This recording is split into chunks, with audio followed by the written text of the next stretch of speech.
नमस्कार साथियों, मैं उत्कर्ष श्रीवास्तव एक बार फिर से हाजिर हूँ आप सभी के बीच एग्जामिस्तान में एक नए चैप्टर के साथ। इससे पहले हमने अभी तक जो भी क्लास 6 की जो एससीईआरटी बुक है मैथ्स की, उसमें जो भी पढ़े हैं वो चैप्टर्स हैं। आपने सबसे पहले प्राकृतिक संख्याओं के बारे में जाना, उसके बाद आपने पढ़ा पूर्ण संख्याओं के बारे में और उसके बाद आपने पढ़ा था पूर्णांकों के बारे में। उम्मीद कर रहा हूँ आपको वो सारे वीडियोस बिल्कुल कॉन्सेप्चुअल तरीके से और सारे उदाहरण सारी एक्सरसाइजेस बिल्कुल अच्छे से समझ में आई होगी। अगर कहीं पर कोई भी दिक्कत आ रही है या कोई भी डाउट है तो आप कमेंट सेक्शन में कमेंट कर मुझे बता सकते हैं और आपके उस डाउट को मैं क्लियर कर दूंगा जरूर ही। इसके बाद आज जो हम पढ़ने वाले हैं वो चैप्टर नंबर 5 है। आपकी बुक का चैप्टर नंबर 5 है जो कि बीजगणित के नाम से जाना जाता है। यानी अभी तक हमने जो 3 चैप्टर्स पढ़े थे वो अंक गणित से जुड़े हुए थे। उसमें हम अंकों के बारे में जानकारी ले रहे थे, विभिन्न प्रकार के अंकों के बारे में हमने जाना, प्राकृतिक अंक कैसे, पूर्ण संख्याएं कैसी और पूर्णांक किस प्रकार के होते हैं। लेकिन अब हम यहाँ पर बीजों के बारे में जानेंगे जो कि बीज गणित से संबंधित होंगे। लेकिन इससे पहले बीच में एक चैप्टर आपका था सांख्यिकी, उसको इस वजह से मैंने रोक दिया है क्योंकि वो चैप्टर इन सारी चीजों से रिलेटेड नहीं है। बीजगणित आपका पूर्णांक और इन सारे जो भी संक्रियाएं लग रही थी उन पर आधारित है।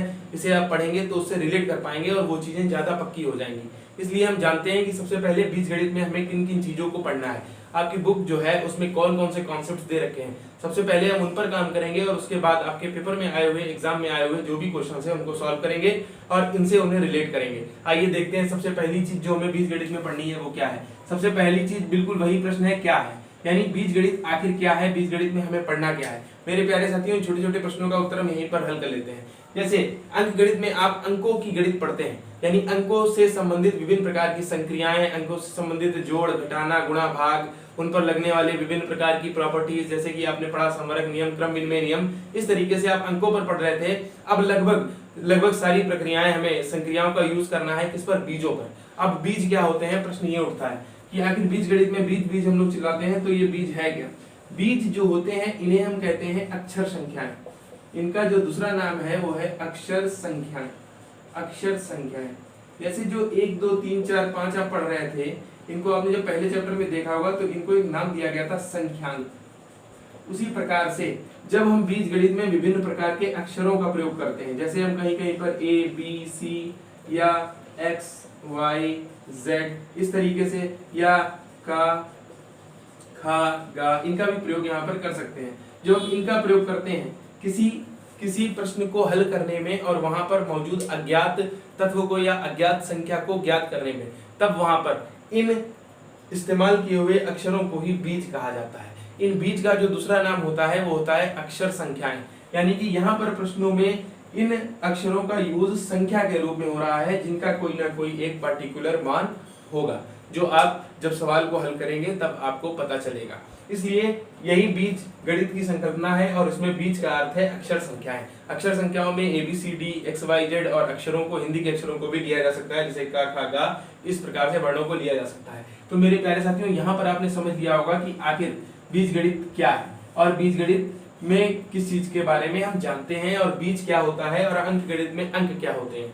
अब हम बात करते हैं कि बीज गणित क्यों है। दूसरा जो चीज हमें टॉपिक पढ़ना है वो है बीज गणित क्यों है, यानी बीज गणित की आवश्यकता क्यों पड़ती है, या बीज जब सिर्फ अंक गणित से काम नहीं चल सकता।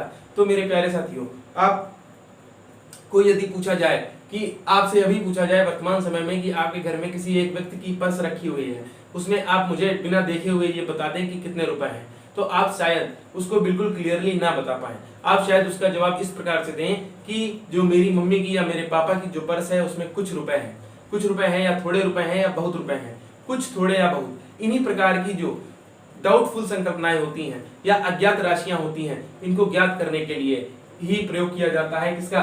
इनको ज्ञात करने के लिए ही जो है बीज गणित में मौजूद बीजों का या अक्षर संख्याओं का प्रयोग किया जाता है। क्योंकि हम जैसे ही किसी क्वेश्चन को सॉल्व करते हैं, इसमें कोई भी अज्ञात पद मिलता है, उसको तुरंत हम मान लेते हैं कि माना उसके पास, मोहन के पास 112 रुपए थे, उसने सोहन को कुछ रुपए दे दिए, तो मान लेते हैं कि उसने सोहन को मान लिया X रुपए दे दिए। यानी जो कुछ की संकल्पना है, इसके स्थान पर जिस बीज का प्रयोग किया जाता है या जिस अक्षर संख्या का प्रयोग किया जाता है, उसी को हम क्या कहते हैं, ABC XYZ या का में डिनोट करते हैं। तो इसका उपयोग इसलिए किया गया क्योंकि जब अज्ञात पदों को ज्ञात करना होता था विभिन्न प्रकार के सवालों में, तो वहां पर इसकी मदद से उसको हल किया जा सकता था और उन अज्ञात राशियों या अज्ञात पदों का पता लगाया जा सकता है। तो इसके बाद हम पढ़ते हैं कि इसका प्रयोग कैसे करेंगे।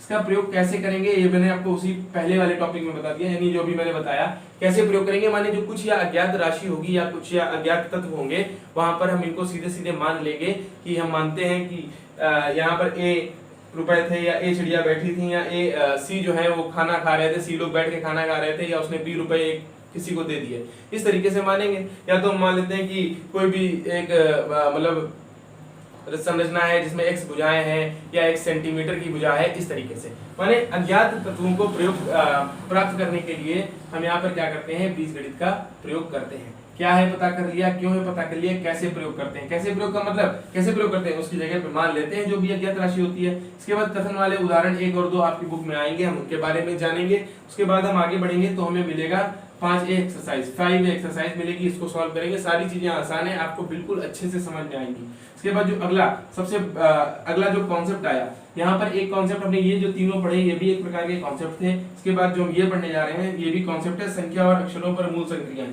यानी किस प्रकार से संख्या और अक्षरों को आपस में जोड़ा जाता है, या जो है संख्या अक्षरों को आपस में जोड़ा जाता है, उनको किस प्रकार से घटाया जाता है, किस प्रकार से गुणा और किस प्रकार से भाग किया जाता है, मूल संख्याओं के किस प्रकार से उन पर प्रयोग किया जाता है, इस बारे में जानेंगे यहाँ पे टॉपिक में। इसी टॉपिक से रिलेटेड आपको एग्जांपल 3 और 4 मिलेगा और एक्सरसाइज 5 भी मिल जाएगी। इसके बाद जब हम आगे बढ़ेंगे तो हम ये जान लेंगे कि अक्षर संख्या की घात, यानी अक्षर संख्या में जो घात है, अक्षर संख्या पर जो घात लगती है वो किस प्रकार से बनती है। जैसे आपने पहले जिन लोगों ने पढ़ा है वो ये जानते होंगे कि अगर 1 को गुणा करके हम लिख दें 3 बार, तो यहाँ पर 1 की घात 1 है, 1 है, 1 है, यानी ये तीनों घातें जुड़ जाएंगी और 1 की घात 3 हो जाएगी, यानी 1 क्यूब हो जाएगा। कुछ इस प्रकार के जो क्वेश्चंस हैं, कुछ इस प्रकार की जो संकल्पनाएं हैं वो हम इस टॉपिक में पढ़ेंगे, जो कि है अक्षर संख्याओं की घात। अभी हम इनको बिल्कुल बेस से और बिल्कुल अच्छे से क्लियर करेंगे।